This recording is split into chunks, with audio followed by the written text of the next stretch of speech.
Isang magandang araw po sa ating lahat mga boses, mga babayan at welcome po ngayon dito sa ating YouTube channel. At yung pong araw, ito magandang pag-usapan po ito mga kaboses. Update po regarding po dyan sa nagaganap ngayon o nangyayari po mga kaboses, mga kababayan na rally ng pinagsanib na puwersa po ng INC o mga membro po ng Iglesia ni Cristo at ng iba pa pong sektor ng atin pong bansa, mga kaboses, mga babayan.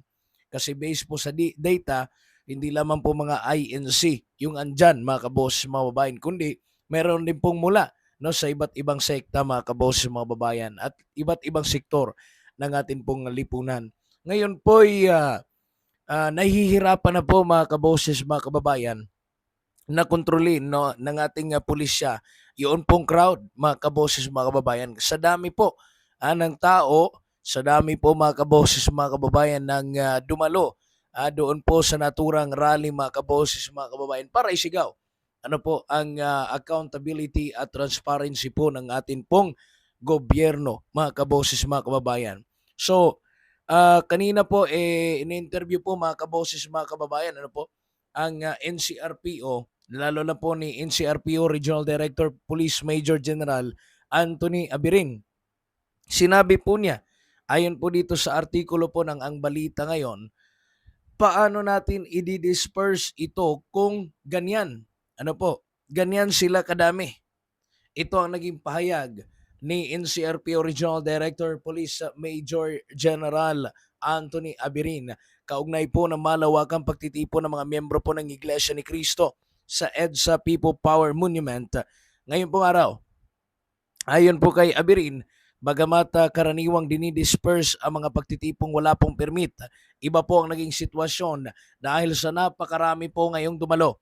At mantakin niyo po ito mga kabos, mga kababayan, yaan po'y surprise at wala pong talagang ano no, wala talagang nag-leak mga kaboses, mga kababayan, information. Iyan po yung signal, ano po mga kaboses, mga kababayan, kung gaano po kaseryoso ito pong taong bayan, lalo na po ng mga membro ng INC, mga kaboses, mga kababayan, ano po, sa kanila pong pinaglalaban, mga kaboses, kasi ito, tingnan mo, as one talaga sila, no?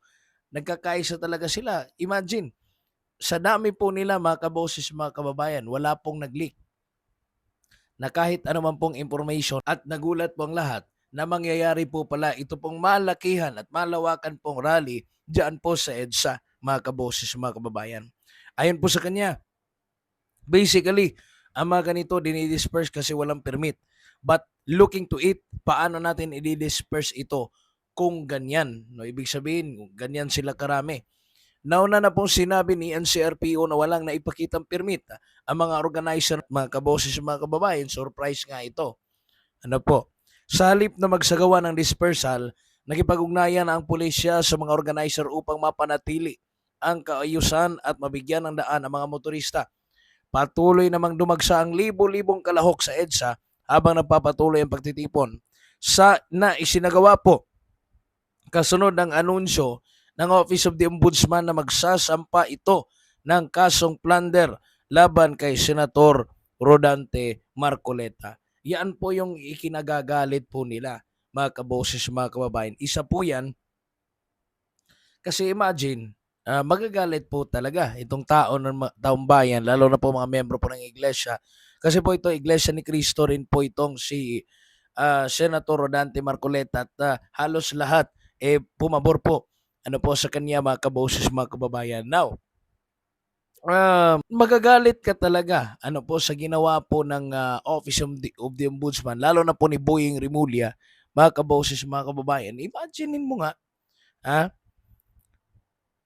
Binasura po niya ang kaso, mga kaboses, mga kababayan. May kaso pong binasura, ano po, laban kay Martin Romualdez. Tapos, itong si Manuel Bunuan ng DPWH na siya po ang nag-lead ano po ng DPWH sa panahon po ng kontrobersiya, mga kaboses, mga kababayan, ng flood control project, ginawang state witness. Now, ginawa pang priority ngayon, mga kaboses, mga kababayan, instead na mag-focus doon po ano po sa flood control, ipagpatuloy, mga kaboses, mga kababayan, inilihis naman po nila ito sa pamamagitan po sa pag-file ng kaso ng plunder laban po kay Senator Rodante Marcoleta. Kasi nga po allegedly, tumanggap raw po ito ng pera. Ano po, mula po sa isang private individual, ano po mga kaboses, mga kababayan, at lalo na po, sinampahan rin ng case si Mike Defensor, mga kaboses, mga kababayan. Ano po? So, um, dahil yon mga kaboses, mga kababayan, sa kampanya daw noon, ano po, na tinanggap raw po ni Senator Rodante Marcoleta, na ipagpalagay natin, mga kaboses, mga kababayan, na mali o meron talagang nakikitang indirect bribery, pero nakikita po ng taong bayan yung selective na justice, mga kaboses, at hindi po matatago iyan.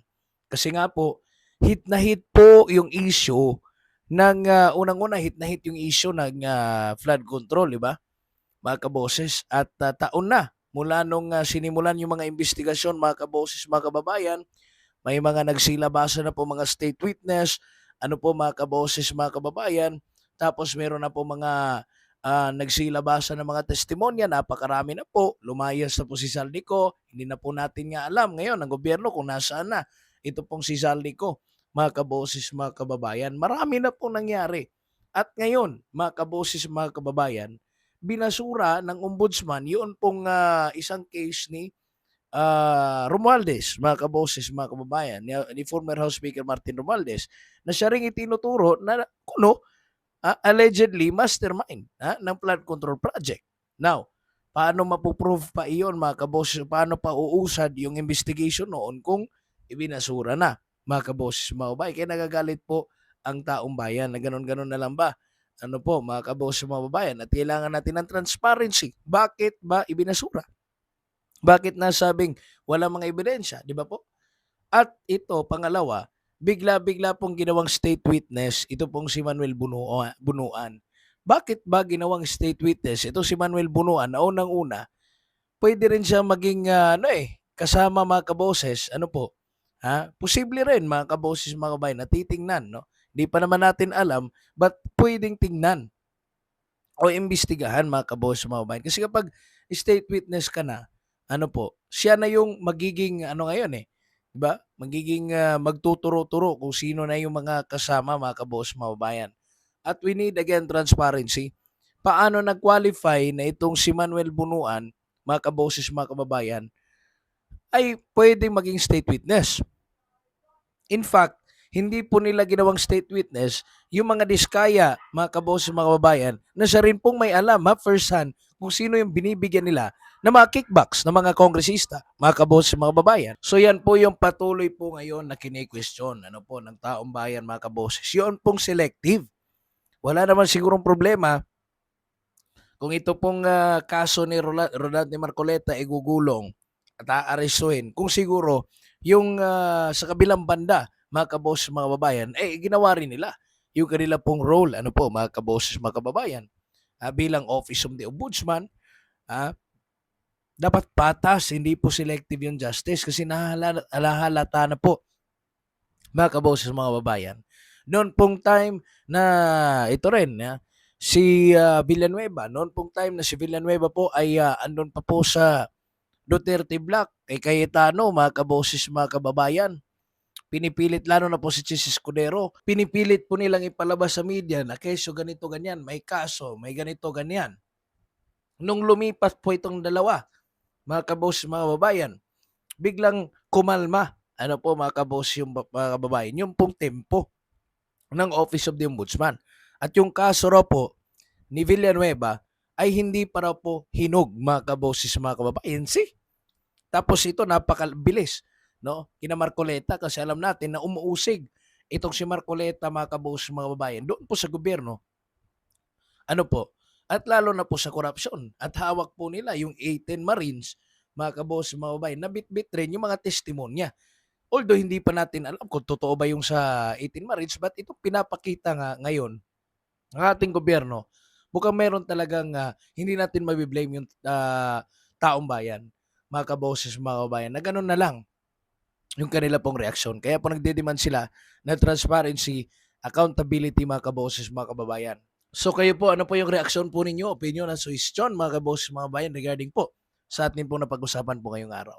God bless po sa inyong lahat. Ako po si Kaboses Wins at kayo po'y nakikinig at nanonood sa Standpoint Analysis, mga kaboses, mga kababayan.